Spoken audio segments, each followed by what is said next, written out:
This is the Doogee S59 Pro, a rugged phone from Doogee with a huge battery and a supposedly good speaker. So this one has 4 gigs of RAM, 128 gigs of storage, a 10,050 mAh battery, Android 10, the Helio P22, and those are our main specs. Let's open this up. Oh, and this costs around $140.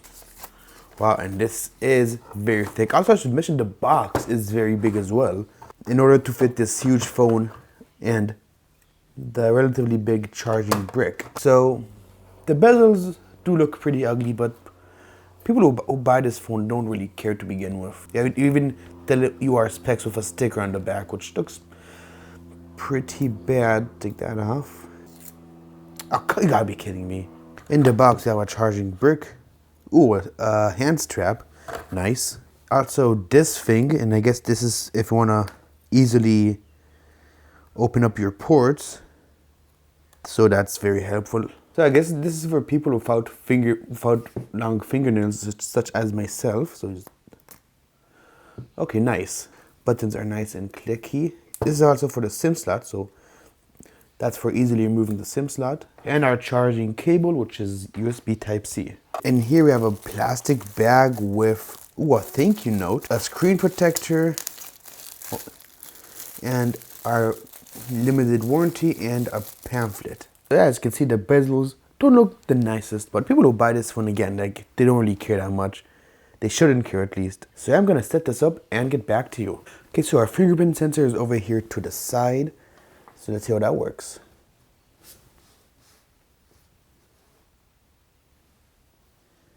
We're gonna do gesture navigation. Wireless update, that's important, and there you go.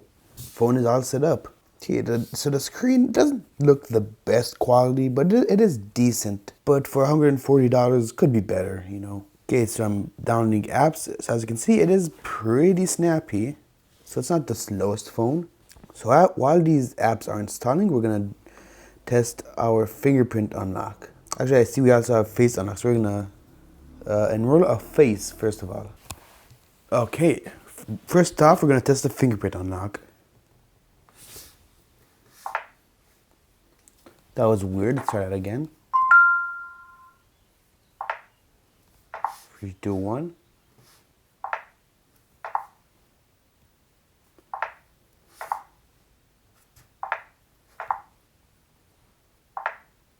Okay, so it's pretty decent actually, not bad. Now the face unlock.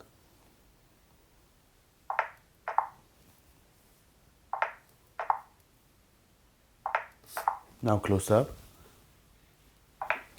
Okay, so fingerprint unlock and face unlock work pretty decent, but it might vary based on the sort of environment you're at, but like here in my well-lit room, it works fine.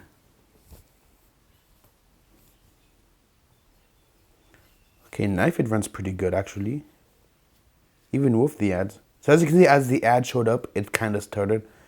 So we're gonna disable ads.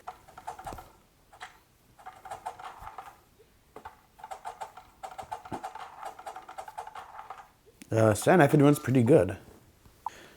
Okay, Wind Rider. Okay, it's actually pretty decent, wow. So it's not the highest frame rate. I mean, it's pretty close to 60 FPS, but it's not exactly there.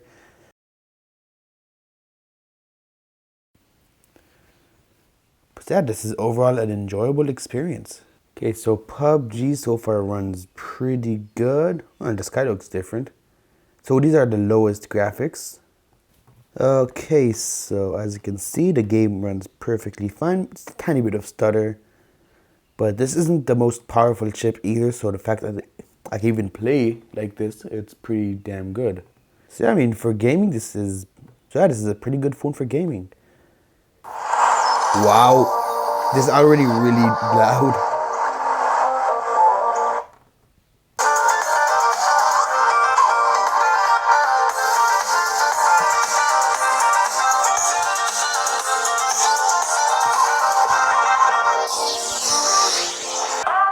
Let's find something else to do.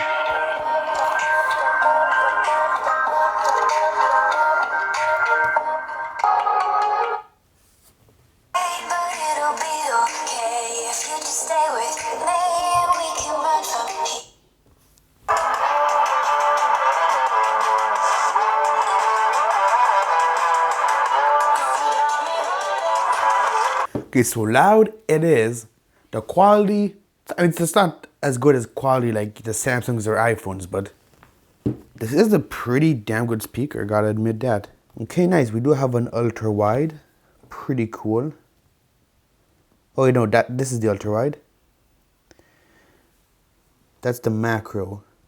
Okay. Picture size 16 megapixels. That's the main rear camera. Selfie camera is also 60 megapixels. We can also boom that up to 18.9.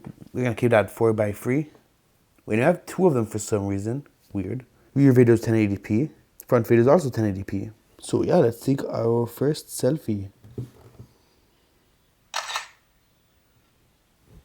Let's go outside.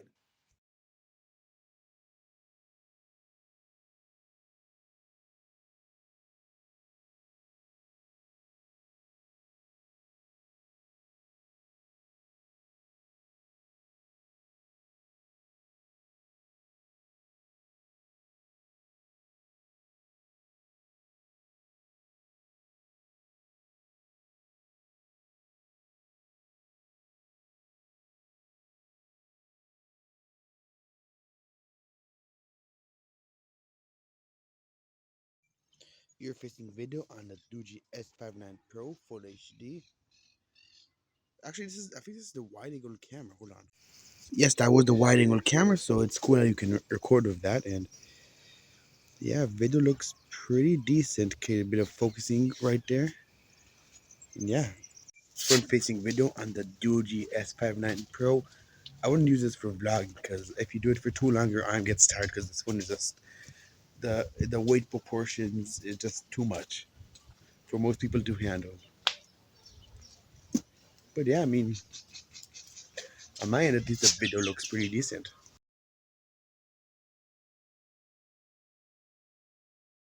So yeah, that is pretty much it. So should you buy this phone? And for $140, I mean, yeah, it's pretty decent. We get decent specs for the price. It performs good. The cameras are decent. The speakers are decent. Displays is kind of meh, but it is a fine display for overall for the kind of phone you're getting. So yeah, I think it is worth it. If you have any questions, leave them in the comments, and I will see you in the next video. Peace.